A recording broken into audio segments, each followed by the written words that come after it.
चलिए stopping potential कल बता दिए थे भैया। चलिए आज दिखा देते हैं। हेडिंग डलवाए थे स्टॉपिंग पोटेंशियल ना। चलिए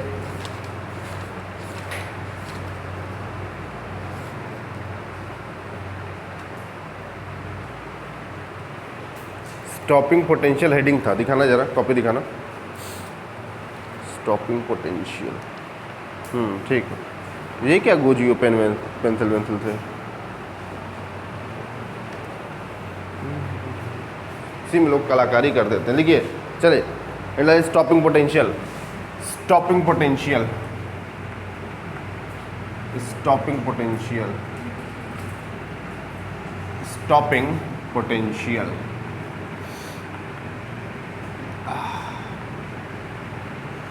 इसको बेटा डिनोट किससे करते हैं बताइए? V0 से। किससे करते हैं? V0 से, ठीक है ना। एक और नोटेशन सिमिलर है न्यू जीरो, तो उससे कंफ्यूज मत होइएगा। न्यू जीरो क्या होता है? Threshold frequency. क्या होता है? Threshold frequency. और ये क्या है बेटा? स्टॉपिंग पोटेंशियल V0, ठीक है। चलिए अब देखिए खासियत क्या होती है स्टॉपिंग पोटेंशियल की। खासियत क्या होती है बताइए? कैसा पोटेंशियल होगा वो? कल ही बताए थे, रिवर्स बायस पोटेंशियल होगा। कैसा होगा? Reverse bias. याद है कल थे ना क्लास में? तो फॉरवर्ड बायसिंग, रिवर्स बायसिंग कल में समझाया था कैसे निकाला जाता है, ठीक है। चलिए लिखिए the reverse bias potential, the reverse biased potential, the reverse bias potential, the reverse bias potential applied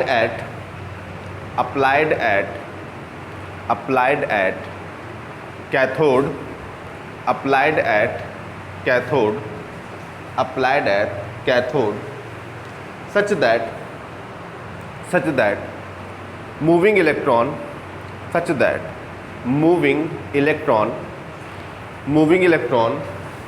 being stopped, moving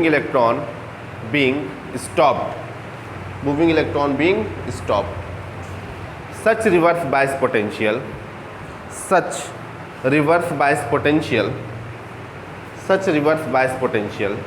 is called stopping potential, is called stopping potential, ठीक है ना। रिवर्स बायस का मतलब क्या? कि जो इनिशियल बाइसिंग होती है उसको हमने क्या किया? पलट दिया। और जब फिगर से आपने देखा था कि इनिशियल बाइसिंग को पलट देंगे तो इलेक्ट्रॉन बेटा क्या हो जाएंगे? रुक जाएंगे, है ना। चलिए अब आप ये बताइए,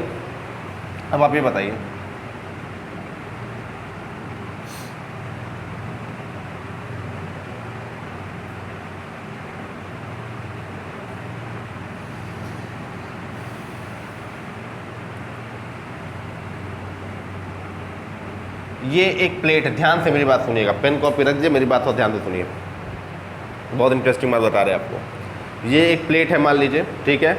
एक तरफ आपने दिया है नेगेटिव, मान लीजिए, एक तरफ आपने दिया है पॉजिटिव, ठीक है ना। दो प्लेट से एक तरफ नेगेटिव दिया, एक तरफ क्या दिया बेटा? पॉजिटिव, ठीक। अब दोनों के बीच का पोटेंशियल डिफरेंस कितना है बेटा? V है। पोटेंशियल कितना V है? कितने लोगों को पोटेंशियल का मतलब पता है? पहले ये बताइए, कितने लोग पोटेंशियल मतलब जानते हैं? बीएससी थर्ड ईयर में आने के बाद कितने लोग पोटेंशियल जानते हैं? पोटेंशियल क्या होता है? कैसे डिफाइन करेंगे आप पोटेंशियल, बताइए। क्या आप बीएससी थर्ड ईयर में पढ़ने लायक हैं? बताइए पोटेंशियल क्या होता है, बताइए।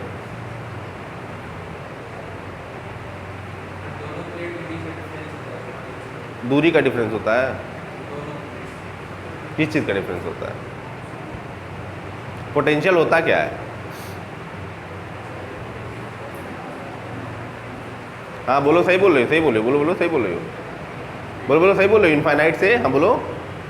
तुम लोग तो पढ़ाए यार, बोलो। तुम लोगों को तो बताए होंगे, क्लास में बताए होंगे। देखिए समझिए होता क्या है। मान लीजिए कोई बड़ा चार्ज है, या कोई चार्ज है, ठीक है। तुम लोग को इनफाइनाइट एक दिन समझाए थे ना क्लास में? नहीं समझाते? इनफाइनाइट क्या होता है जानते हैं आप? इनफाइनाइट कैसे बनता है? 8 को उल्टा लेटा दीजिए, इनफाइनाइट हो गया, है ना।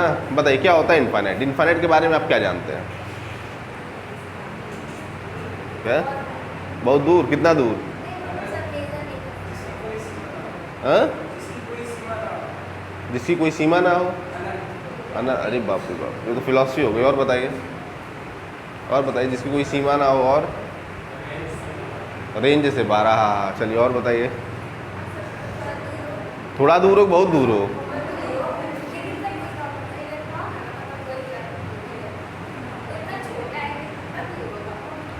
कितना दूर होगा, सही बात है। तो दूर मतलब कितना दूर, ये कैसे, ये दूरी का कौन डिसाइड करेगा?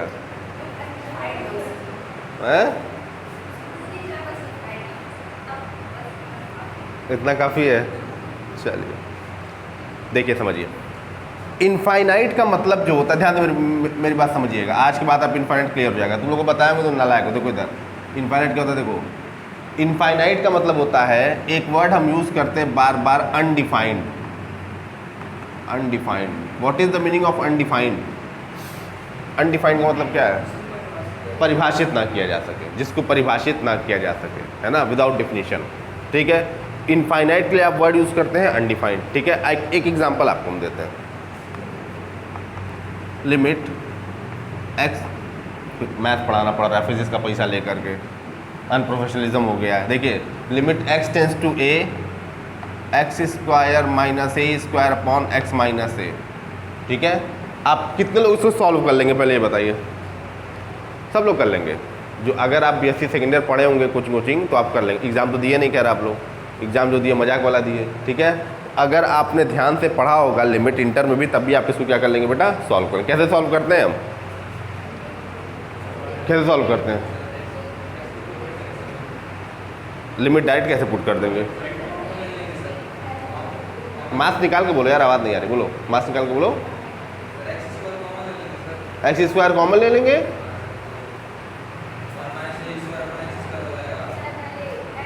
इसको पहले सॉल्व करेंगे बेटा। x माइनस ए एक्स प्लस है, तो x माइनस ए कैंसिल हो जाएगा, x प्लस ए बचेगा। इसको ऐसे लिखेंगे ना जी। अरे यार, क्या फ़ायदा मैथ्स में बीएससी करने का। ठीक है, अब इससे ये कैंसिल हो गया। अब वैल्यू आप रखिए, कितना आ जाएगा बताइए?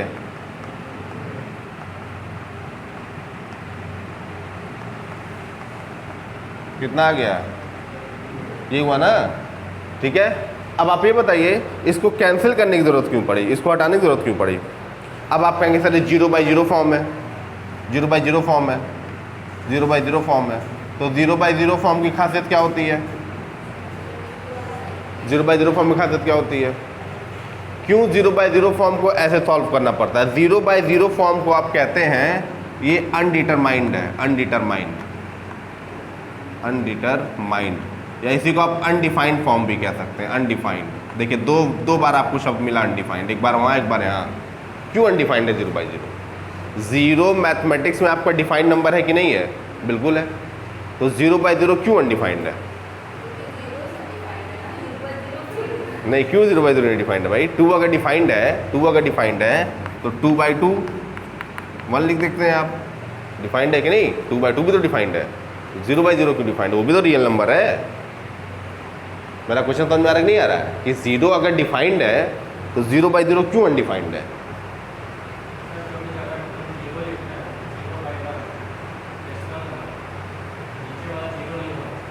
नीचे वाला 0 क्यों नहीं होना चाहिए?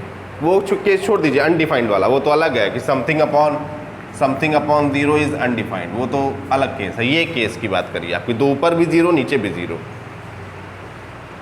ऊपर भी 0 नीचे भी 0, कैसे डिफाइन करेंगे आप? कभी आपने सोचा कि भाई 0, इससे पहले कोई भी फॉर्म आप उठा लीजिए। एक फॉर्म होता है आपका इन्फिनिटी बाई इन्फिनिटी, एक फॉर्म होता है आपका इन्फिनिटी बाई इन्फिनिटी, एक फॉर्म होता है आपका 0 अपॉन इन्फिनिटी, एक होता है इन्फिनिटी अपॉन 0, इन्फिनिटी पावर 0। ठीक है, एक और होता है 1 पावर इन्फिनिटी। कई सारे फॉर्म्स होते हैं आपको, उन सब में इनफाइनाइट आ रहा है विच इज़ अनडिफाइंड। तो समझ में आता है कि अनडिफाइंड फॉर्म है ये सब। 0/0 के साथ ऐसा क्या है, क्यों अनडिफाइंड हो गया है? सवाल है कि नहीं है? कि भाई बाकी सब जगह आपका इनफाइनाइट आता है विच इज़ ऑब्वियस, तो उसको आप अनडिफाइंड कह सकते हैं। जहाँ जहाँ इनफाइनाइट आ रहा है वहाँ अनडिफाइंड आपने कह दिया, क्योंकि इनफाइनाइट का मतलब तो मैथ्स में आपको अनडिफाइंड पढ़ाया गया है। ठीक है, मैथ्स में पढ़ाया गया, फिजिक्स में नहीं। फिजिक्स में क्या होता है वो तो आप जानते ही नहीं, अभी हम समझा रहे हैं। मैथ्स की अभी बात करिए आप। बोलो जी प्रतिभा, नो आइडिया। चलिए नहीं नहीं, इसका जवाब है पर। ठीक है, देखिए समझिए पहले, 0/0 जो होता है, 0/0 का मतलब क्या, ऊपर भी डिफाइंड नंबर है नीचे भी डिफाइंड नंबर है, पर रियल नंबर के सेट में 0 एकमात्र ऐसा नंबर है बेटा जिसके लिए कैंसिलेशन लॉ होल्ड नहीं करता। आप 0/0 काट के 1 नहीं लिख सकते, उसके लिए कैंसिलेशन लॉ है ही नहीं। तो अब लॉ है नहीं तो जाहिर सी बात है, नियम नहीं है तो क्या होगा, अनडिफाइंड होगा। ठीक है ना, अनडिफाइंड होगा। यही चीज़ इनफाइनाइट के साथ भी होती है, मैथ्स में यही चीज़ इनफाइनाइट के साथ भी होती है। पहली बार आपने इनफाइनाइट कहाँ देखा होगा, पहली बार आपने इनफाइनाइट देखा होगा जब आप हाई स्कूल में गए होंगे, छोटे छोटे बच्चे थे आप लोग, 10π/2 = होगा इनफाइनाइट, यहीं पहली बार आपने देखा होगा हाई स्कूल में। पहली बार सबसे पहले बच्चा इनफाइनाइट को हाई स्कूल में देखता है। और हम लोगों को तो टीचर गुमराह कर दिए थे, उन्होंने कहा था इनफाइनाइट मतलब बहुत बड़ा मतलब भगवान, मोक्ष की प्राप्ति हो गई इनफाइनाइट पर अगर आप चले गए तो अगर ये बताइए आप, अगर इन tan 90 बराबर अगर इनफाइनाइट हो गया, उसके बाद तो कोई वैल्यू ही नहीं मिलनी चाहिए थी। अब भैया अगर भगवान मिल गया हमको, उसके बाद क्या चाहिए, कुछ नहीं चाहिए। फिलॉसफी अगर आप सोचें भैया भगवान मिल गया अगर, तो उसके बाद क्या चाहिए, कुछ चाहिए हमको, कुछ नहीं चाहिए। तो तब क्या होता है, और उसके बाद वैल्यू आपको मिलती है। tan 135 डिग्री आप निकालते हैं -1, निकालते नहीं निकालते हैं भाई, tan 135 डिग्री आप -1 निकालते हैं। तब इस इनफाइनाइट का मतलब मैथ्स में होता है, आप लोग कॉम्प्लेक्स एनालिसिस पढ़ रहे हैं ना, उसमें अभी तो सर फोरियर पढ़ा रहे हैं, उसमें एक चैप्टर है सिंगुलैरिटी, नाम अगर आप शायद सुनो, सिंगुलैरिटी। तो सिंगुलैरिटी का मतलब ही वही होता है, सिंगुलैरिटी का मतलब होता है, सिंगुलैरिटी इनफाइनाइट एक ही चीज़ होती है। सिंगुलैरिटी का मतलब होता है वो पॉइंट बेटा जहाँ पे नॉन फिजिकल लॉज एग्जिस्ट नहीं करते। तो tan π/2 = इनफाइनाइट ऐसा पॉइंट है जहाँ पे नॉन फिजिकल लॉज हमारे एग्जिस्ट नहीं करते। सारे नियम कानून बेटा क्या हो जाते हैं, फेल हो जाते हैं। हमको कुछ आइडिया नहीं है कि tan 90 पे क्या होगा। आप ग्राफ बनाते हैं, अगर आपको याद हो तो इस तरह का ग्राफ आप बनाते हैं,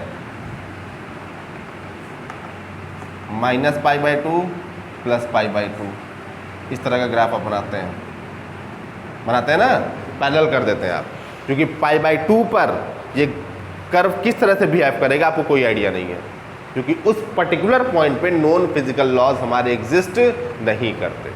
और जिस पॉइंट पे नॉन फिजिकल लॉज बेटा एग्जिस्ट नहीं करते हैं, वो पॉइंट क्या होता है आपका, इनफाइनाइट होता है, अनडिफाइंड होता है। अनडिफाइंड का मतलब क्या, कोई लॉज एग्जिस्ट नहीं कर रहा है, जैसे 0/0। अब यहाँ ट्रिक ये है कि 0 डिफाइंड नंबर है, पर 0/0 बेटा क्या हो गया आपका, अनडिफाइंड हो गया। ठीक है, चलिए तो मैथ्स में हो गया। फिजिक्स में क्या होता है इनफाइनाइट का मतलब, फिजिक्स में क्या होता है इनफाइनाइट का मतलब, फिजिक्स में इनफाइनाइट का मतलब होता है डिस्टेंस से। कैसे डिस्टेंस निकालते हैं, अब आपको हम दिखा दे रहे हैं। पोटेंशियल वर्ड आया है, सीख लीजिए, आज के बाद इनफाइनाइट आप सब किसी को समझाने जाएंगे, और बच्चों के लिए कितना जानते हैं आप। चलिए देखिए, जैसे आपको लग रहा होगा कि अभी सर कितना जानते हैं, देखिए E बराबर किसके होता है बताइए, KQ/R² होता है।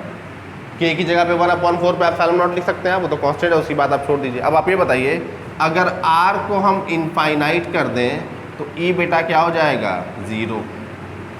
भाई Q भी कांस्टेंट, Q भी चार्ज अगर आपने फिक्स कर दिया, Q तो कांस्टेंट हो गया आपका, K ऑलरेडी कांस्टेंट है, तो समथिंग अपॉन इनफाइनाइट इज क्या होता है बेटा, 0, है ना।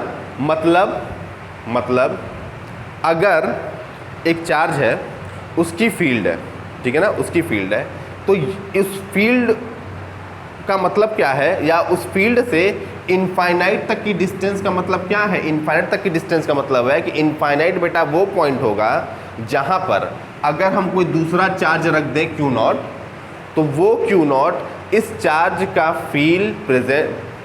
इस चार्ज का जो फील्ड है उसको बेटा वो फील नहीं कर सकता। ठीक है ना, बात समझ आ रही नहीं आ रही है, कि Q0 बेटा अगर कोई दूसरा चार्ज है और उसको हम कह रहे हैं कि हम इनफाइनाइट पे रखे हैं, तो इनफाइनाइट पे रखने का मतलब क्या है कि इनफाइनाइट बेटा वो पॉइंट होगा जिस पर Q0 इस चार्ज का फील ना कर सके, इस चार्ज का इफेक्ट फील ना कर सके। बात समझ आ रहा है। जैसे मेरी फील्ड है, मेरी फील्ड देखिए छोटी है, हम क्लास में आएंगे, आप मेरी बात सुनेंगे, ठीक है। क्लास के बाहर अगर मैं बगल में पढ़ा रहा है, आप मेरी बात सुनेंगे नहीं सुनेंगे, क्या ज़रूरत है, ठीक है।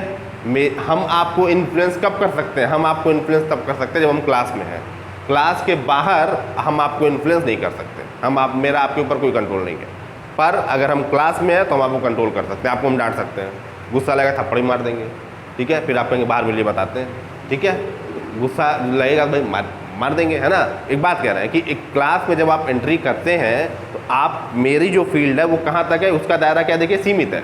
पर मान लीजिए अभी चौराहे पे आलिया भट्ट आ जाए तो क्या होगा, सब लड़के दौड़ के भाग जाएंगे, और शाहिद कपूर आ गया, लड़कियां दौड़ के भाग जाएंगी, समझ रहे हैं आप ना। तो उनकी जो फील्ड है वो क्या है बताइए, बड़ी है, उनकी जो फील्ड है बड़ी है। अब भाई देवरिया में आई आलिया भट्ट तो अब क्या करेंगे, अफसोस करके रह जाएंगे लड़के कि अरे यार यहाँ आई होती देख लेते कम से कम, है कि नहीं। तो भैया जैसे सब हर पर्सनैलिटी का अपना क्या होता है, फील्ड होता है, वैसे ही हर चार्ज का बेटा अपना क्या होता है, फील्ड होता है, ठीक है ना। और इनफाइनाइट का मतलब क्या होता है, पोटेंशियल आप क्या डिफाइन करते हैं, पोटेंशियल आप ये डिफाइन करते हैं कि इनफाइनाइट से किसी पर्टिकुलर चार्ज की फील्ड में लाने में किया गया वर्क डन और जिस चार्ज को हम ला रहे हैं उसी का रेशियो क्या कहलाता है बेटा, पोटेंशियल कहलाता है। उसी का रेशियो क्या कहलाता है, पोटेंशियल कहलाता है। तो इनफाइनाइट कौन सा पॉइंट हुआ, वो इनफाइनाइट वो पॉइंट हुआ जिस पर जिस चार्ज की फील्ड में लाना है उसका फील्ड बेटा क्या है, जीरो, है ना। बात समझ में आ रहा है, फील्ड क्या है बेटा, जीरो, और जीरो फील्ड से हम इस फील्ड में क्या कर रहे हैं, ला रहे हैं। इनफाइनाइट से हम क्या कर रहे हैं, यहाँ पे बेटा ला रहे हैं। तो पोटेंशियल में इनफाइनाइट वर्ड तो यूज हो जाता है, पर इनफाइनाइट का मतलब क्या बच्चे समझ में नहीं पाते, बच्चे याद कर लेते हैं। इनफाइनाइट का मतलब ये, इनफाइनाइट वो पॉइंट होगा जहाँ पर इस चार्ज का इफेक्ट हम फील ना कर सकें। अब छोटा चार्ज है तो इनफाइनाइट पास होगा, बड़ा चार्ज है तो इनफाइनाइट क्या होगा, दूर होगा, है कि नहीं भाई। छोटा चार्ज है इनफाइनाइट पास होगा, बड़ा चार्ज है इनफाइनाइट क्या होगा, दूर होगा। तो इनफाइनाइट वेरी करता है, डिपेंड करता है, इनफाइनाइट वेरी करता है, डिपेंड करता है, फिक्स नहीं होता है वो, है ना। जैसे अब मान लीजिए कोई सड़क का भिखारी है, सड़क का भिखारी है, उसके लिए हम इनफाइनाइट पर हैं, वो कुछ भी कर ले, मेरा कुछ नहीं बिगाड़ सकता है। हम लोग के लिए, हम लोग जिस कॉलेज में पढ़ाते हैं उसके मालिक इनफाइनाइट पर है, हम लोग कुछ भी कर ले, वो तो नौकरी छोड़ देंगे, कोई और मिल जाएगा, उनको कुछ इफेक्ट कर पाएंगे, हम लोग नहीं कर पाएंगे। जो मालिक है वो बड़े आदमी है, उनके लिए मुकेश अंबानी इनफाइनाइट पर है, वो मुकेश अंबानी क्या कर लेंगे, बहुत गुस्सा लगेगा, जियो का सिम तोड़ के फेंक देंगे, उससे मुकेश अंबानी कुछ बिगड़ने वाला है, नहीं बिगड़ने वाला है, समझ रहे हैं आप ना। तो इनफाइनाइट जो होता है वो विथ रिस्पेक्ट टू कॉन्सेप्ट होता है, एब्सोल्यूट कॉन्सेप्ट नहीं होता है, डिपेंड करता है कि किसके रेफरेंस में आप देख रहे हैं, किसके रिस्पेक्ट में आप देख रहे हैं। छोटा चार्ज है इनफाइनाइट आपको पास मिलेगा, बड़ा चार्ज है इनफाइनाइट बेटा क्या मिलेगा, दूर मिलेगा। अब समझ में इनफाइनाइट क्या होता है। फिजिक्स में इनफाइनाइट किसको बताता है बेटा, डिस्टेंस को, और मैथ्स में किसको बताता है, अनडिफाइंड को। अनडिफाइंड मतलब इनफाइनाइट वो पॉइंट होगा जिस पर नॉन फिजिकल लॉज हमारे एग्जिस्ट नहीं करते, इसी को आप सिंगुलैरिटी कहते हैं। और सिंगुलैरिटी का सबसे अच्छा एग्जाम्पल फिजिक्स में होता है ब्लैक होल। ब्लैक होल नाम सुना आपने ना, ब्लैक होल क्या होता है, ब्लैक होल के रीजन में अगर आप आएंगे तो आपको तुरंत शक कर लेगा, जितना आपका मास है E = mc², जितना आपका मास है उसके बराबर एनर्जी निकाल देगा, आपको पता ही चलेगा क्या हुआ आपके साथ, पता ही चलेगा क्या हुआ, आप तुरंत एनर्जी में कन्वर्ट हो जाएंगे, वेव बन जाएंगे आप, पता ही चलेगा, फोटोन बन जाएंगे आप, तुरंत फोटोन बन जाएंगे, जहाँ उसकी रेंज में है तुरंत फोटोन बन जाएंगे आप, पता ही चलेगा क्या हुआ आपके साथ। जैसे आपको बड़े से माइक्रोवेव में रख दिया जाए तो क्या होगा आपके साथ, आप धीरे धीरे मरेंगे, पर आपको पता नहीं चलेगा आप क्यों मर रहे हैं। रीज़न क्या है, माइक्रोवेव आपकी टिश्यूज़ को डैमेज करेंगी और धीरे धीरे धीरे धीरे धीरे आप मरेंगे, पर देख तो पाएंगे नहीं, माइक्रोवेव को हम देख सकते हैं क्या, नहीं देख सकते हैं, तो पता नहीं चल पाएगा क्यों मर रहे हैं, ये पता रहेगा कि यहाँ मर रहे हैं। तो ऐसे ही ब्लैक होल के पास आप जाएंगे तब, ब्लैक होल तो खैर विद इन फ्लैश, एक फ्लैश में आपको जो है जितना आपका मास है उतना एनर्जी कन्वर्ट कर देगा, खत्म, खेल खत्म, है ना। और ये बिहेवियर ब्लैक होल का अनडिफाइंड है। क्यों ऐसा होता है, उसके लिए कोई रूल नहीं है, कोई रूल नहीं है, उसके लिए कोई रूल नहीं है। ब्लैक होल होता क्या है, ब्लैक होल जो है डेड स्टार होता है, तो मान लीजिए कि डेंसिटी ब्लैक होल, जैसे मान लीजिए D = किसके होता है, m/v के होता है ना।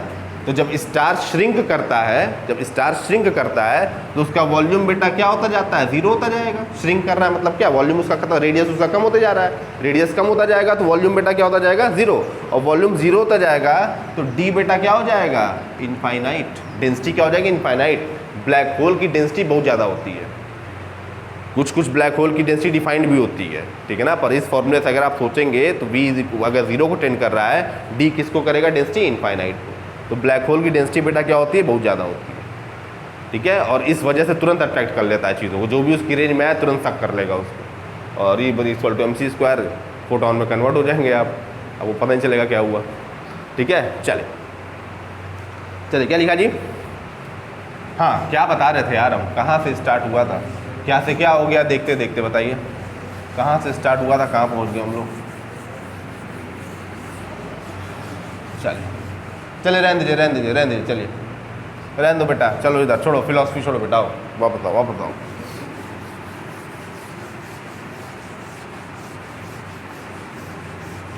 ठीक है, तो मेरी बात ध्यान समझिए। अब देखिए, अब अगर एक प्लेट से दूसरे प्लेट पे चार्ज को आपको ले जाना हो तो कितना वर्क डन करना पड़ेगा, बताइए। अभी वर्क डन का फॉर्मूला क्या देखा था आपने, पोटेंशियल फॉर्मूला क्या देखा था, W/Q देखा था ना। तो वर्क डन कितना हो जाएगा बेटा, Q into V, Q into V. ठीक है, और आप ये बताइए अगर इनिशियल वेलोसिटी चार्ज पार्टिकल की 0 हो तो यही वर्क डन किसके इक्वल हो जाएगा, ये वर्क डन हमारा हो जाएगा हाफ mv²। किसके इक्वल हो जाएगा, हाफ mv²। आपको वर्क एनर्जी थ्योरम पता होगा कि नहीं पता है क्या, देख लीजिए। जो वर्क डन होता है वो चेंज इन काइनेटिक एनर्जी के बेटा क्या होता है, इक्वल होता है। जो वर्क डन होता है वो चेंज इन काइनेटिक एनर्जी क्या होता है बेटा, इक्वल होता है। ठीक है ना। तो अगर इनिशियल वेलोसिटी 0 मतलब u क्या हो गया बेटा, 0 हो गया। तो u अगर 0 हो गया, W बराबर किसके हो गया, हाफ mv²। खत्म, वही लिखा है हमने। और W बराबर है किसके, Q इंटू वी के।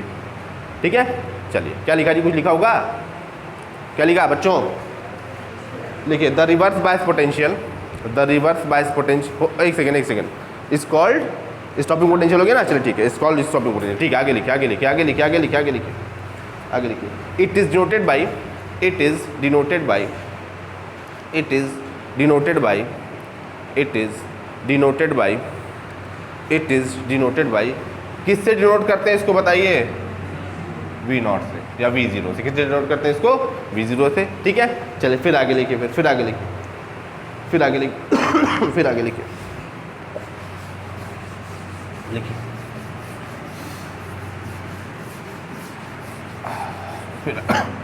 फिर आगे लिखिए लिखिए। If K max, if K max, ओए लिखो चलो, if K max be the maximum kinetic energy, if K max be the maximum kinetic energy, maximum क्यों बोल रहे हैं हम, एक बाई प्लेट का सिस्टम है, माइनस से प्लस की तरफ जाना है तो मैक्सिमम एनर्जी होगी तभी तो डेस्टिनेशन पहुंचेगा ना। तो K max क्या है बेटा, इसकी मैक्सिमम काइनेटिक एनर्जी है। लिखिए if K max be the maximum kinetic energy then K max is equal to किसके इक्वल हो जाएगा बताइए, K max हो जाएगा आपका EV0। अगर हमारे पास चार्ज पार्टिकल क्या है बेटा, इलेक्ट्रॉन है ना, तो Q को किससे रिप्लेस कर दिया, E से, और E इंटू वी क्या हो गया, एनर्जी हो गई। ठीक है ना, और ये एनर्जी किसके इक्वल होती है, K max के। K max क्या है बेटा, मैक्सिमम काइनेटिक एनर्जी। चलिए this further implies that half m, अब अगर काइनेटिक एनर्जी मैक्सिमम बेटा तो उसकी वेलोसिटी भी क्या होगी बाबू, मैक्सिमम होगी, क्योंकि मास तो कांस्टेंट होता है आपका। ठीक है, EV0 छाप दीजिए छाप दीजिए छाप दीजिए छाप दीजिए, जल्दी छापिए जल्दी छापिए। चले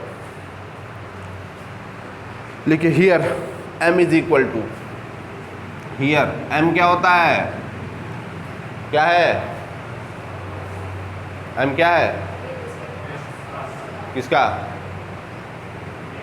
इलेक्ट्रॉन का। लिखिए m is equal to mass of electron, m is equal to mass of electron, m is equal to mass of electron. ठीक है ना, m क्या है बेटा, इलेक्ट्रॉन का मास है। ठीक है ना, चलिए V max क्या है, what is this V max, maximum velocity of electron. V max क्या है बेटा, maximum velocity of electron. Electron की बेटा क्या है, ये मैक्सिमम वेलोसिटी है। ठीक है, और E क्या है बाबू, कौन सा, किसका चार्ज है, ठीक है, चार्ज ऑफ इलेक्ट्रॉन। इतना सोचना क्या भाई, अरे चार्ज ऑफ इलेक्ट्रॉन। चल ठीक है बाबू, चलिए पैराग्राफ चेंज करके लिखिए, the photo electric effect, the photo electric effect, the photo electric effect can be understood by, the photo electric effect can be understood by, can be understood by below figure, can be understood by below figure. चलिए आइए figure बना देते हैं। काम खत्म कर देते हैं। बिलो फिगर, चलिए आइए फिगर बना देते हैं, काम खत्म कर देते हैं। चलिए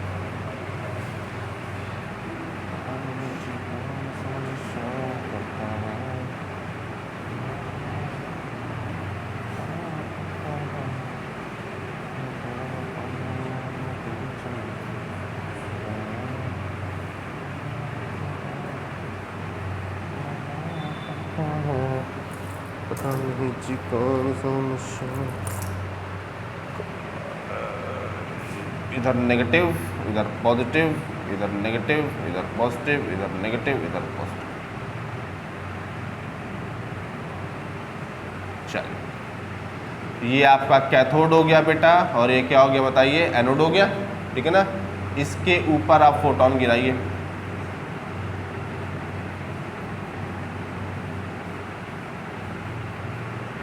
फोटोन गिराया आपने, ठीक है। फोटोन की एनर्जी क्या होगी बेटा, एच न्यू होगी, ठीक है। फोटोन गिरते ही क्या होगा, इलेक्ट्रॉन्स का बेटा क्या स्टार्ट हो जाएगा बताइए, इमिशन। इलेक्ट्रॉन्स का क्या स्टार्ट हो जाएगा, इमिशन। बीच में बना दीजिएगा इलेक्ट्रॉन्स। दूसरे कलर की पेन हो तो दूसरा पेन, कलर की पेन भी आप यूज़ कर सकते हैं, हालांकि ज़रूरत नहीं होती उसकी, ठीक है। चलिए, और हाँ एक चीज़ और, बीच में आपका एक वो रहेगा प्लस माइनस माइक्रो एम्पियर। बना दीजिए फिगर, जल्दी बनाइए, जल्दी बनाइए, जल्दी बनाइए। फिगर का नाम photo electric effect, photo electric effect.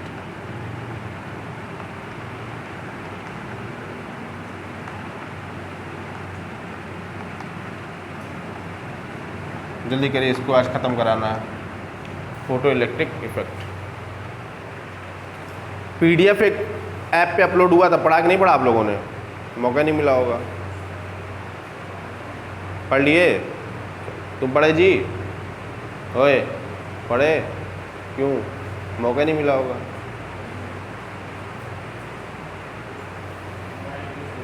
Mobile use नहीं करते हैं? अरे यार तुम्हारी फ़ोटो लगवाएंगे हम यहाँ पे। आज के टाइम में कौन मोबाइल नहीं यूज़ करता है यार,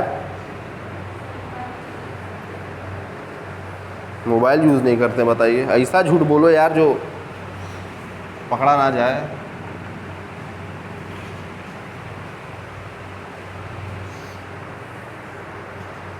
बिना मोबाइल के लोग खाना नहीं उतरता नीचे। पहले लोग घर से निकलते थे, पर्स भूल जाते थे, छोड़ देते थे। अब मोबाइल भूल जाते हैं तो ले करके आते हैं, कहीं कितनों दूर चले गए वापस ज़रूर आते हैं। किसी का फ़ोन आ गया तो चोरी पकड़ी जाएगी, समझ रहे हैं आप लोग ना। किसी का फ़ोन ना आ जाए, छोटे, बताइए। तो फ़ोन तो आप छोड़ ही नहीं सकते कहीं। फ़ोन आपने छोड़ दिया मतलब समझिए कि फिर भगवान ही मालिक है। अगर छोटे भाई बहन को पासवर्ड पता है तब फिर उस दिन तो बेटा फिर है ये बवाल। लिखिए, लिखिए, as the highly energetic, as the highly energetic, जल्दी लिख करिए, as the highly energetic, as the highly energetic, as the highly energetic, highly energetic photons incident on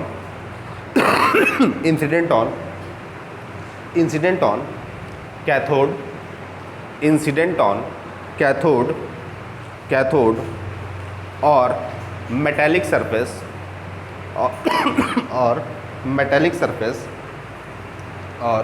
metallic surface such that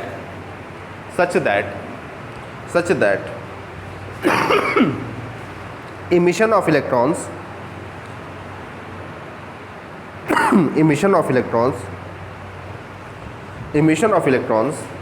takes place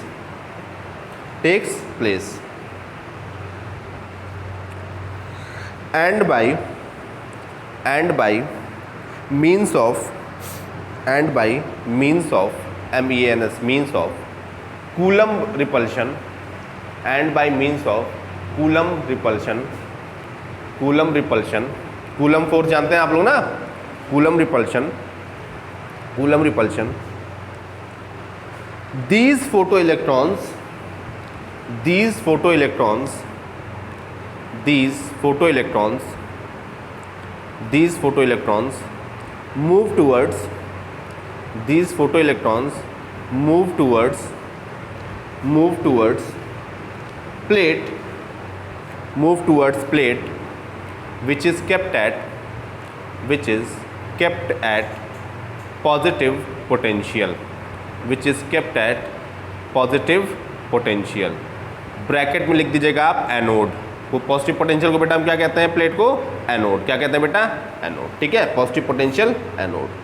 फिर लिखिए as the photo electron flows from as the photoelectron flows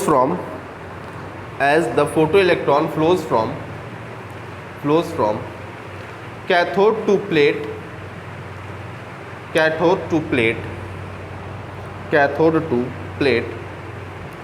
an electric current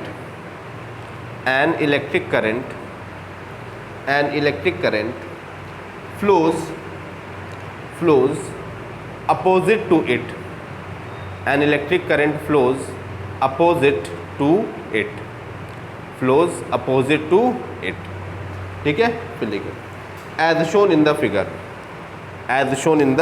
ये बताइए electrons की direction किधर है, इधर की तरफ है ना, तो करंट किधर मिलेगा, अपोजिट डायरेक्शन है, मतलब इधर से इधर। बना डालिए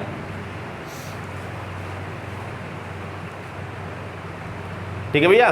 चलिए आगे लिखिए, फिर जल्दी लिखिए आगे as shown in the figure. फिर लिखिए the photo current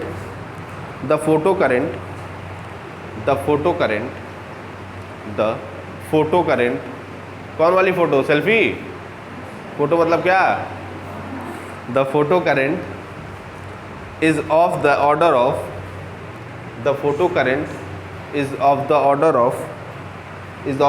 of micro ampere.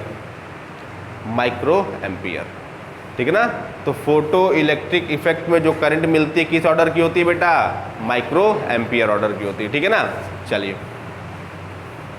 ठीक है, माइक्रो एम्पियर ऑर्डर की होती है। ठीक है, चलिए आगे बढ़िए।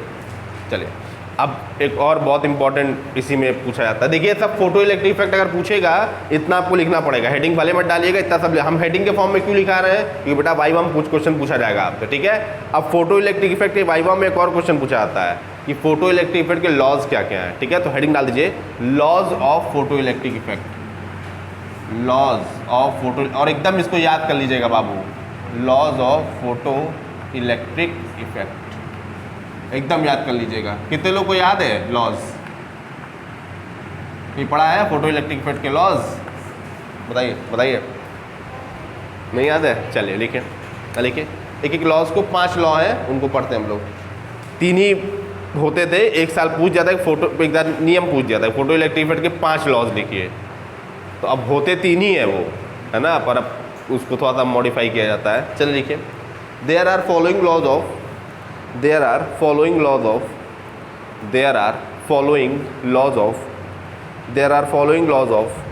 Photo electric effect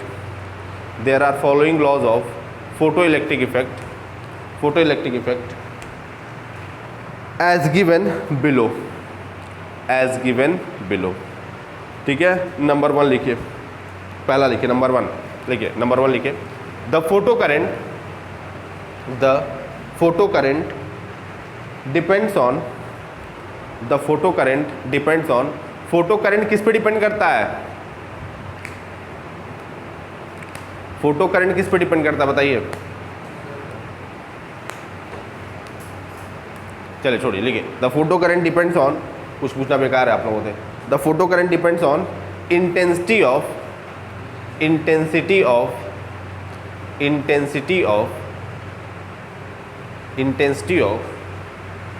an incident photon. Intensity of incident photon करिए, इंटेंसिटी ऑफ इंसिडेंट फोटोन। ठीक है, चलिए नंबर 2 लिखिए photo current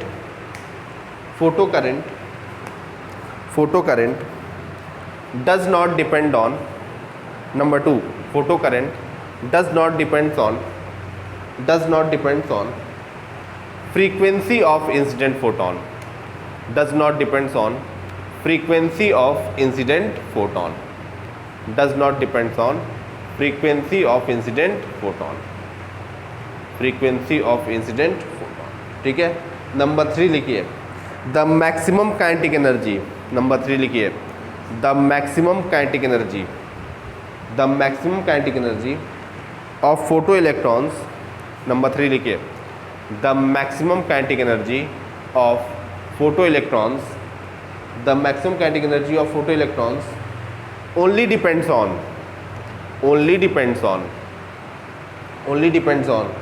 frequency of incident photon, only depends on frequency of incident photon, only depends on frequency of incident photon, frequency of incident photon.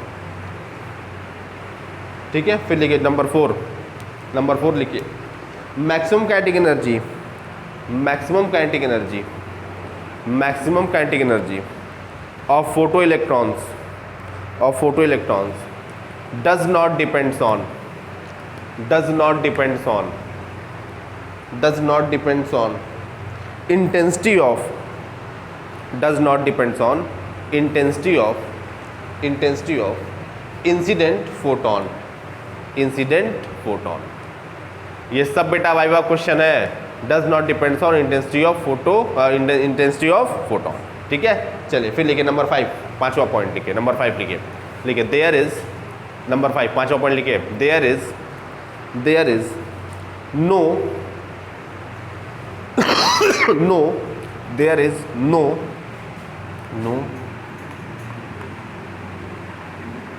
Time lag, there is no time lag, there is no time lag, there is no time lag between incidence of photon, between incidence of photon, incidence of photons on metal surface, incidence of photons on metal surface, incidence of photons on metal surface and emission of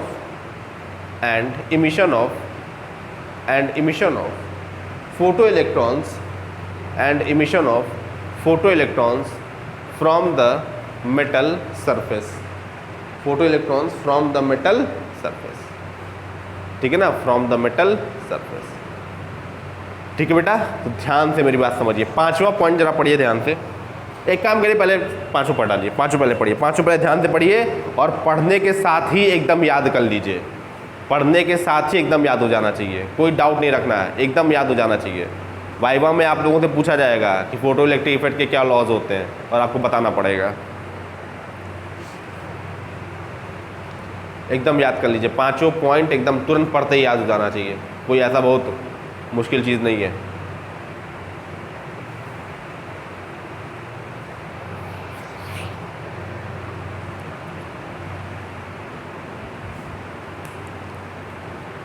पढ़ते एकदम याद हो जाना चाहिए.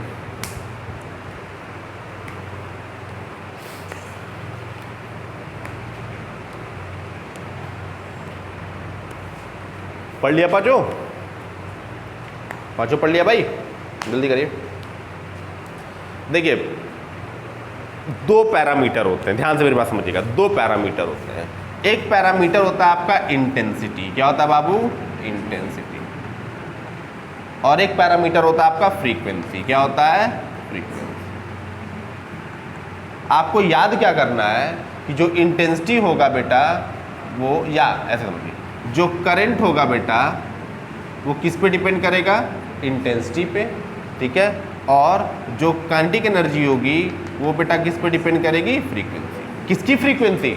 जो photon आपका incident हो रहा है. बस ये याद कर लीजिए, करंट किस पे डिपेंड करेगा?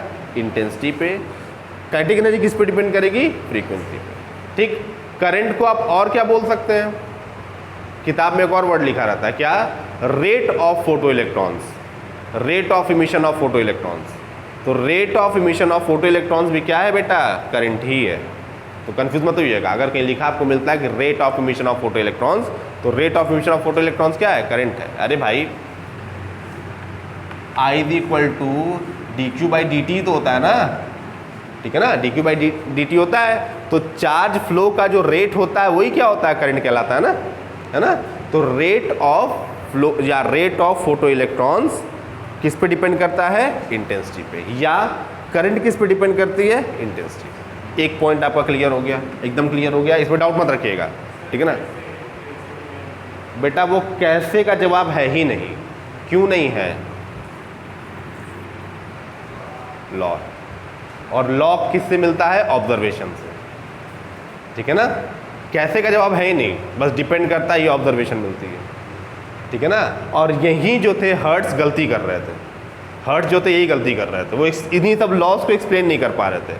जो ऑब्जर्वेशन मिली थी, ऑब्जर्वेशन कैसे मिली थी, उन्होंने मेटल सरफेस को बदल दिया, सॉरी इंसिडेंट फोटॉन्स को बदलते जा रहे थे, वो इंसिडेंट फोटॉन्स को बदल रहे थे, तो जो फ्रीक्वेंसी थी वो चेंज हो रही थी, तो इलेक्ट्रॉन्स की काइनेटिक एनर्जी में उन्होंने चेंज देखा, ठीक। और फिर उन्होंने ऑब्जर्व किया कि जो करंट फ्लो हो रहा है वो इंटेंसिटी पर डिपेंड कर रहा है, और यही सबको समझ ऑब्जर्व तो कर लिया था उन्होंने, पर वो समझ नहीं पा रहे थे। आइंस्टीन ने क्या किया कि इसी को लॉ के फॉर्म में क्या कर दिया, एक्सप्लेन कर दिया, ठीक है ना। हर्ट्स की हमने आपको बताया था पहले दिन, जो लोग थे क्लास में उनको बताया था हमने कि हर्ट्स की ऑब्जर्वेशन है ये सब।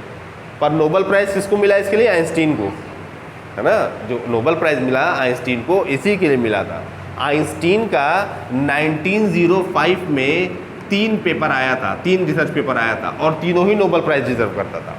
एक रिलेटिविटी आप पढ़ चुके हैं, पढ़े हैं BSc फर्स्ट ईयर में, समझ में एक अक्षर नहीं आया होगा आप लोगों को, ठीक। दूसरा आपका हो गया ब्राउनियन मोशन, जो आप केमिस्ट्री में पढ़ते हैं, और तीसरा फोटो इलेक्ट्रिक इफेक्ट, है ना। फोटो इलेक्ट्रिक इफेक्ट देखिए समझना आसान है, बच्चे कंफ्यूज रहते हैं क्योंकि रिलेटिविटी उनको समझ में नहीं आती है, तो बोलता है रिलेटिविटी यार बड़ी खोज होगी, इसके लिए नोबेल प्राइज़ दिया गया होगा, पर ऐसा नहीं है। नोबेल प्राइज़ किसके लिए दिया गया था बेटा, फोटो इलेक्ट्रिक इफेक्ट के लिए। सवाल पूछ दिया था कंपटीशन में, पीसीएस में सवाल पूछ दिया था कि आइंस्टीन को नोबेल प्राइज़ किसके लिए दिया गया था, और रिलेटिविटी का ऑप्शन जरूर होता है कंफ्यूज करने के लिए, क्योंकि रिलेटिविटी देखिए समझना मुश्किल है, अच्छे रिलेटिविटी नहीं समझ पाते हैं। दिमाग अगर आपका नहीं है, वो तो खैर वैसे भी नहीं है, तो आप समझ उसको नहीं पाएंगे। रिलेटिविटी जो है मुश्किल होती है, समझना मुश्किल होता है रिलेटिविटी। उसमें सबसे मुश्किल चीज़ होती है उसकी वोकैब, जो उसकी वोकैबलरी होती है वही मुश्किल होती है। कोऑर्डिनेट सिस्टम को आप फ्रेम ऑफ रेफरेंस कहते हैं, कांस्टेंट को आप इनवेरिएंट कहते हैं, इंक्रीमेंट को आप डायलेशन कहते हैं, डिक्रीज होने को आप कॉन्ट्रैक्शन कहते हैं, समझ रहे हैं आप ना। तो उसकी जो वोकैब है वही मुश्किल है। जब अंग्रेजी ही नहीं आ रही है तो भौतिक विज्ञान कहाँ से आएगा, समझ रहे हैं आप ना। तो ये एक दिक्कत होती है रिलेटिविटी पढ़ने में, अच्छे लोगों को नहीं आती रिलेटिविटी, आपकी गलती नहीं है। और ये एकमात्र ऐसा विश्वविद्यालय है आपके आसपास का जिसमें रिलेटिविटी फर्स्ट ईयर में है, बाकी सब जगह रिलेटिविटी थर्ड ईयर में पढ़ाया जाता है। स्टैटिस्टिकल मैकेनिक्स के साथ रिलेटिविटी पढ़ाया जाता है। ये एकमात्र ऐसा विश्वविद्यालय है जहाँ बच्चे को पहले बॉल पे आउट कर दिया जाता है। बच्चा रिलेटिविटी पढ़ लिया, अब पता चल गया उसको कि हमसे ना हो पाएगा, इसलिए 25-30% रिजल्ट बनता है यहाँ पे फिजिक्स में, इसलिए बच्चे फेल होते हैं, रीज़न यही सब है। चलिए, तो याद क्या रखना है बेटा कि करंट किस पे डिपेंड करता है, इंटेंसिटी पे, या rate of photo emission of electron, या रेट ऑफ इलेक्ट्रॉन किस पे डिपेंड करता है, इंटेंसिटी पे, और काइनेटिक एनर्जी बेटा किस पे डिपेंड करती है, फ्रीक्वेंसी। ये एकदम याद कर लेना आपको, ठीक है। और जो 5वां पॉइंट है वही बहुत इंटरेस्टिंग है। 5वां पॉइंट क्या कह रहा है, 5वां पॉइंट ये कह रहा है कि मेटल सरफेस पे जैसे ही फोटोन आपके इंसिडेंट होंगे, तुरंत ही इलेक्ट्रॉन्स का एमिशन क्या हो जाएगा बेटा, स्टार्ट हो जाएगा। कोई टाइम का लैग नहीं होता, ये नहीं कि फोटोन आया तो 1 मिनट बाद इलेक्ट्रॉन निकलेंगे, ऐसा नहीं होता है, ठीक है ना। तुरंत कोई टाइम लैग नहीं होता, जैसे ही आपने प्रोसेस स्टार्ट किया तुरंत आपको सर्किट में करंट देखने को बेटा क्या हो जाता है, मिल जाता है, ठीक है ना। तो 5वां पॉइंट इंटरेस्टिंग है कि कोई टाइम लैग नहीं होता है, जैसे ही फोटोन गिरे आपके सरफेस पे इलेक्ट्रॉन का फ्लो क्या हो गया बेटा, स्टार्ट हो गया, ठीक है। और इंपॉर्टेंट बात क्या रखना है, करंट किस पे डिपेंड करता है, इंटेंसिटी पे, काइनेटिक एनर्जी किस पे डिपेंड करती है, फ्रीक्वेंसी पे। भूलना नहीं है, फ्रीक्वेंसी किसकी, फोटॉन्स की, किसकी बेटा, फोटॉन्स। एकदम भूलना नहीं है, एकदम नहीं भूलना है इसको, एकदम याद कर लीजिए, एकदम याद कर लीजिए। वाइवा में क्वेश्चन पूछा जाएगा, टीचर फंसाएगा आपको, और आप कन्फ्यूजन बच्चे गलती कर देते हैं, पढ़े सारा रहते हैं, कन्फ्यूज हो जाते हैं। इसलिए हमने कहा ना क्लास में ही याद कर लेना है। करंट किस पे डिपेंड करेगा, इंटेंसिटी क्या होती है, इंटेंसिटी क्या होती है, इंटेंसिटी क्या होती है बताइए, इंटेंसिटी क्या होती है, नहीं अमाउंट पे नहीं, समझिए पहले आप। इंटेंसिटी जो होता है वो बेसिकली होता है E/AT। मतलब क्या कि जो इंटेंसिटी है बेटा वो एनर्जी ही है बस क्या किया है आपने, एरिया और टाइम को क्या कर दिया, फिक्स कर दिया है। एरिया और टाइम अगर आपने फिक्स कर दिया है तो जो एनर्जी है वही बेटा क्या हमारी इंटेंसिटी, क्या बेटा इंटेंसिटी। ठीक है भैया, चल आगे बढ़िए, आगे बढ़िए, जल्दी लिखिए, जल्दी लिखिए, जल्दी लिखिए। नेक्स्ट हेडिंग डाल दीजिए इसमें आप, Einstein's photo electric effect equation. मिटा दे फिगर, चल Einstein's photo electric effect equation, ये आइंस्टीन ने दिया था और इसी के लिए उनको नोबेल प्राइज दिया गया था। Einstein's photo electric effect equation.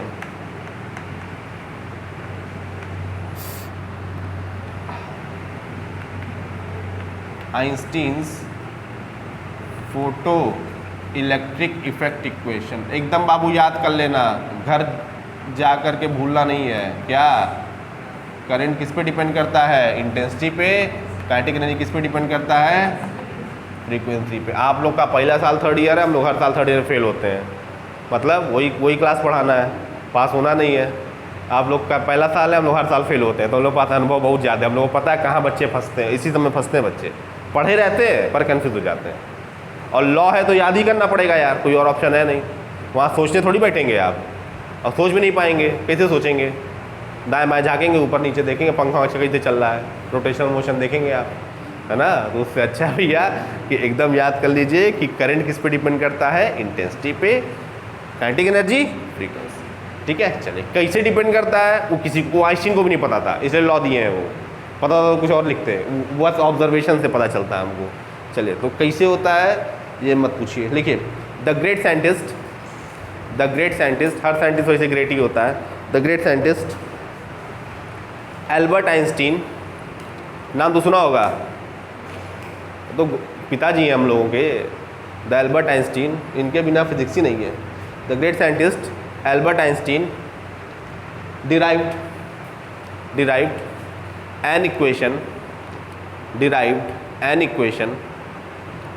derived an equation for understanding of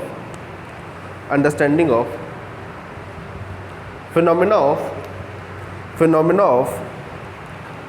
of photoelectric effect, phenomena of photoelectric effect known as known मतलब क्या, नमक, क्या होता है known मतलब, known as photoelectric effect, known as Einstein equation for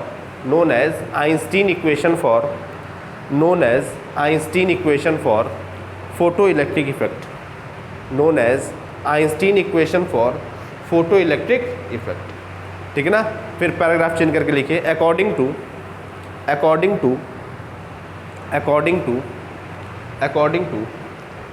Einstein,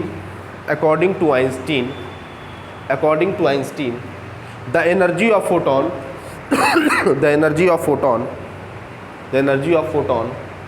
incident on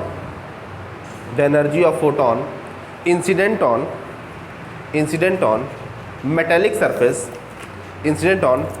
surface is utilized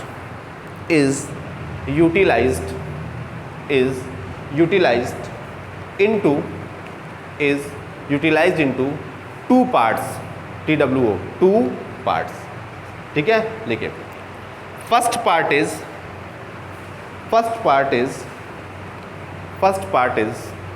the work function,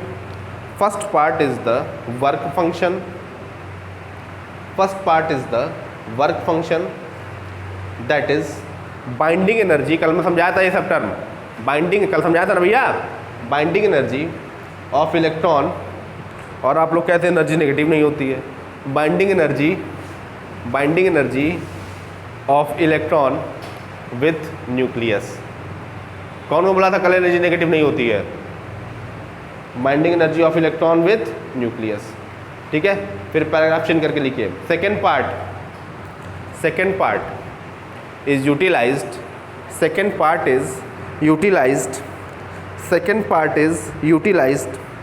to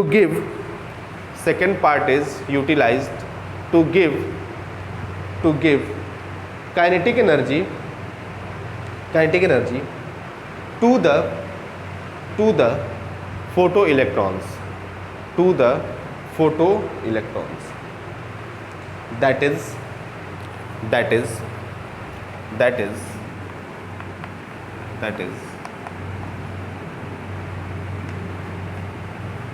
energy of photon बेटा दो part में डिवाइड होता है ना। कौन कौन सा पार्ट है वो? पहला पार्ट क्या हो जाएगा आपका? Work function. पहला पार्ट क्या हो जाएगा बाबू? Work function. और दूसरा पार्ट क्या हो जाएगा? Plus kinetic energy. और क्योंकि एक प्लेट से दूसरी प्लेट पर आप पहुंच ही जाते हैं तो क्या लिखते हैं आप? Maximum kinetic energy, maximum kinetic energy, ठीक है ना। इसको सिंबल के फॉर्म में लिखेंगे आप। तो जो इंस्टेंट फोटोन आपका आ रहा है उसकी एनर्जी कितनी है बेटा? hν है। और वर्क फंक्शन कितना होता है? फाई प्लस क्या लिखेंगे आप? k max. मैक्स दीवाना बना दे। चलिए इसको डब्बे में कर दीजिए और छापिए।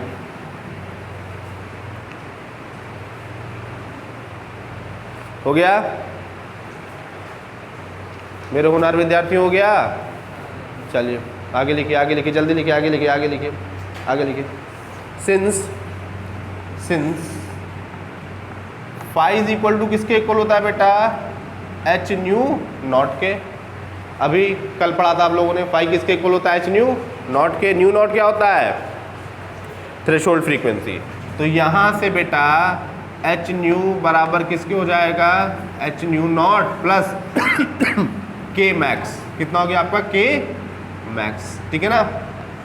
अब देखिए k मैक्स किसके इक्वल आ गया मेरे होनहार विद्यार्थियों? किसके इक्वल आ गया? But hν minus new not के ना जी। अब लिखिए आगे। अरे यार क्या तुम लोग थर्ड ईयर पढ़ेगा रे? क्या शराब? छापिए छापिए, जल्दी छापिए, जल्दी छापिए, जल्दी छापिए, जल्दी छापिए। देख काइनेटिक एनर्जी किस पे डिपेंड कर रही है? फ्रीक्वेंसी पे कर रही है। देख लीजिए जो लॉ था आपका। कर रहा है नहीं कर रहा है जी? कर ही रहा होगा सर जब आप बोल रहे हैं तो। आप गलत थोड़ी बोलेंगे, पैसा दे रहे हैं हम लोग उसी का। चलिए लिखिए हियर अरे यार खत्म कराना है इसको, जल्दी जल्दी करिए।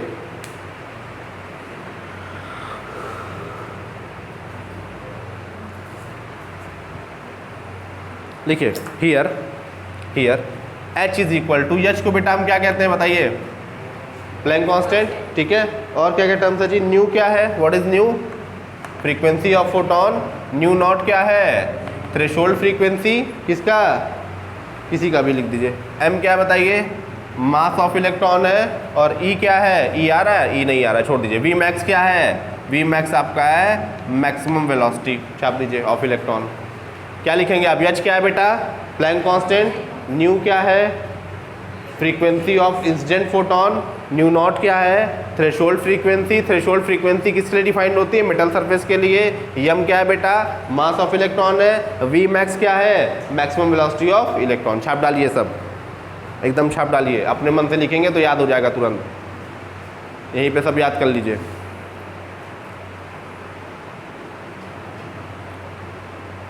यहीं पे सब याद करिए। हो गया बाबू? चलिए बढ़े आगे। चलिए फिर लिखिए पैराग्राफ चेंज करके लिखिए दिस इज, इसको इक्वेशन 1 बना दीजिएगा और इसको इक्वेशन 2 बना दीजिएगा। और लिखिए equation 1 and 2, equation 1 and 2, equation 1 and 2, equation 1 and 2, equation 1 and 2 are Einstein's photoelectric effect equation. Equation 1 and 2 are Einstein's photoelectric effect equation. Equation 1 and 2 are Einstein's photoelectric effect equations. Okay okay, चलिए आइए अब graph plot कर लेते हैं। Graph से जो graph आप लोग को बेसिकली प्लॉट करना है बीएससी थर्ड ईयर में जो एक्सपेरिमेंट आप करेंगे उसमें जो ग्राफ प्लॉट करना है ये प्लॉट कर लेते हैं और कैसे निकालते हैं वैल्यू आपको हम सिखा देते हैं। चल लिखिए आगे, लिखिए if we plot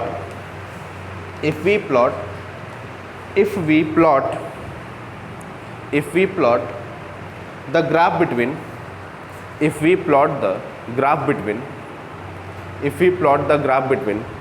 maximum kinetic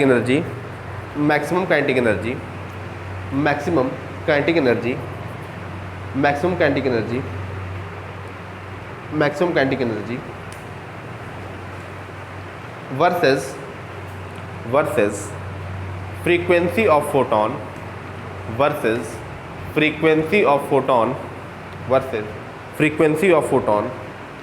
then we have a straight line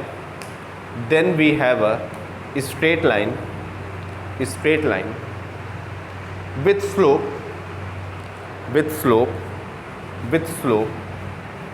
h, small h, with slope small h and intercept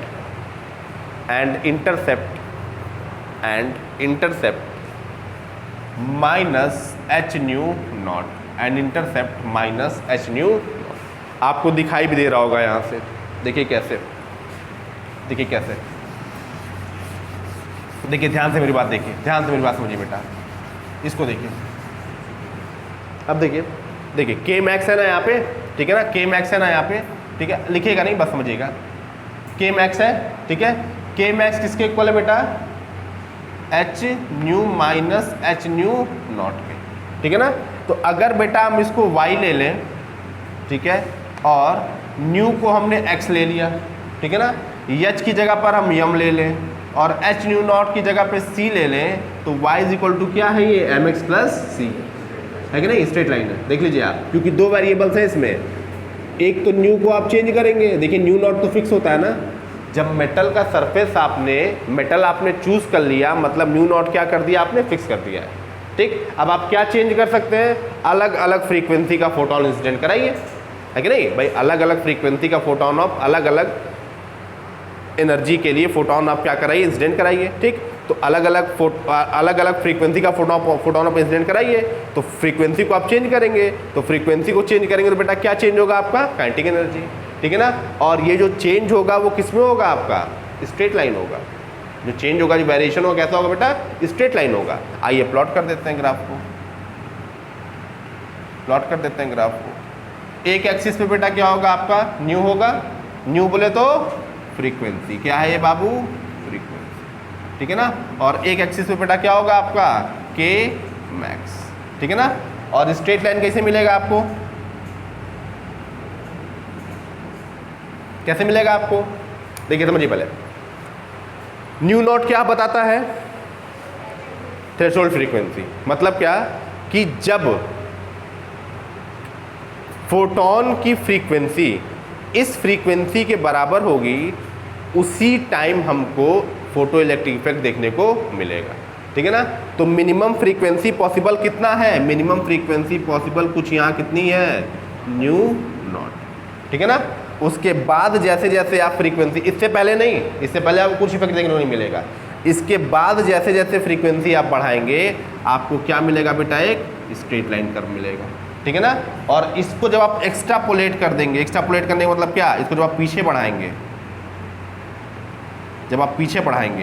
तो पीछे बढ़ाने पे ये जहां आके कट करेगा वही किसकी वैल्यू हो जाएगी बेटा, हमारी एच न्यू नॉट, इसकी वैल्यू हो जाएगी एच न्यू नॉट की। और एच न्यू नॉट क्या दे देगा आपका, ये क्या है बेसिकली, एच न्यू नॉट क्या होता है आपका, वर्क फंक्शन, क्या होता है, वर्क फंक्शन, याद है आपको, वर्क फंक्शन, ठीक है ना।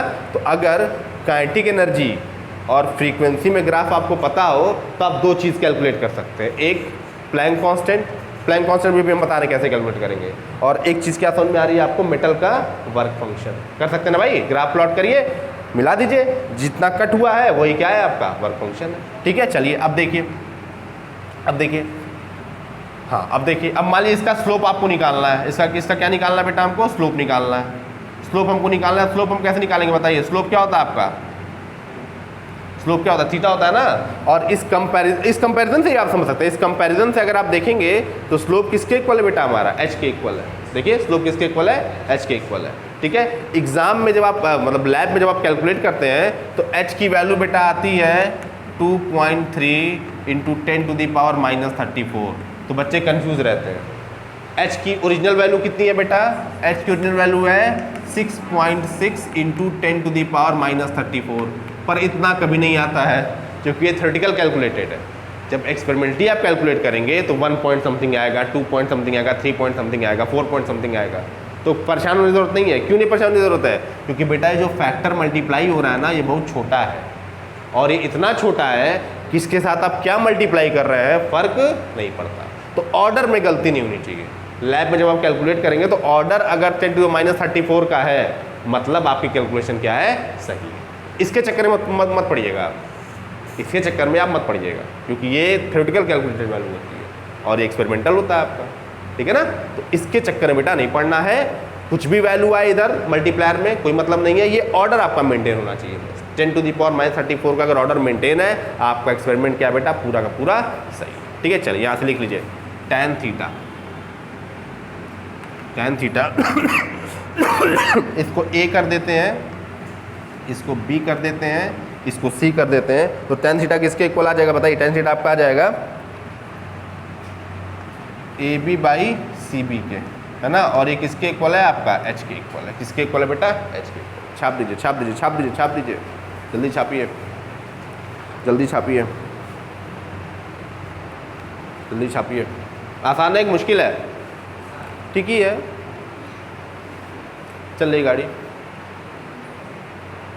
अभी तक तो सर सिचुएशन कंट्रोल में है, अब आप कोई ट्विस्ट ना ला दे तो बात दूसरी है।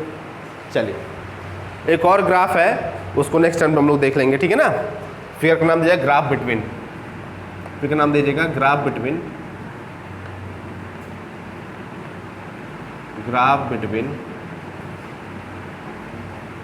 के मैक्स एंड न्यू, ठीक है ना। एक और ग्राफ है, उसको नेक्स्ट टाइम पे देख लेंगे, उसी के साथ टॉपिक खत्म हो जाएगा ये। चलिए आप सोचे थे खत्म, इन्फाइनाइट वाला नहीं समझा तो कॉन्सेप्ट तो आज खत्म हो गया रहता है। चलिए खैर वो भी ज़रूरी था। मिटा दे भैया, चल। तुम इस्लामिया में पढ़ते हो क्या? हाँ, रेडियो में पढ़ते हो? चलिए मिटा दे भैया, मिटा दे कि मिटा लेंगे आप लोग? Very good. चलिए आज जो पढ़ाए हैं घर पे जाके रिवीजन कर लीजिएगा। रिवीजन ही देखिए इसमें सब कुछ है। रिवीजन अगर नहीं करेंगे आप तो भगवान ही करेंगे। आपको बोला मैं तो अभी हाथ की